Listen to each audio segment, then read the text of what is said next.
Guys आपको Vivo का ये V21e तो याद होगा, जो कि अपने कैमरे की वजह से काफ़ी ज़्यादा फेमस था। 40-45 हज़ार रुपए की रेंज में ये न्यू आता था। वीवो V21e 8GB 128GB में। इसकी बैक पे आपको मिलता था 64 मेगापिक्सल कैमरा एंड फ्रंट पे मिलता था 44 मेगापिक्सल कैमरा। और अभी मेरी ये नज़रों के सामने आया तो मैंने इससे एक पिक्चर क्लिक की है।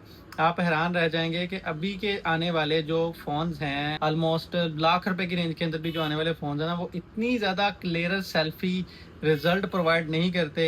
HDR रिजल्ट है इसका। यहाँ पे आपको मैं दिखाता भी चलूँ, ये देखें ज़रा। तो भाई कमाल का रिजल्ट ये फ़ोन प्रोवाइड करता है। इसी तरह इसका बैक कैमरे का रिजल्ट भी सिमिलर है।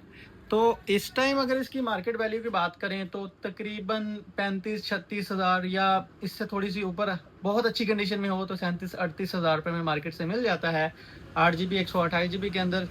जिन लोगों ने ये यूज़ किया है वो अपनी राय का इजहार कमेंट्स में ज़रूर करें, और जो लोग अभी लेना चाह रहे हैं उनको भी आइडिया हो जाएगा कि इस टाइम ये फ़ोन लेना चाहिए या नहीं।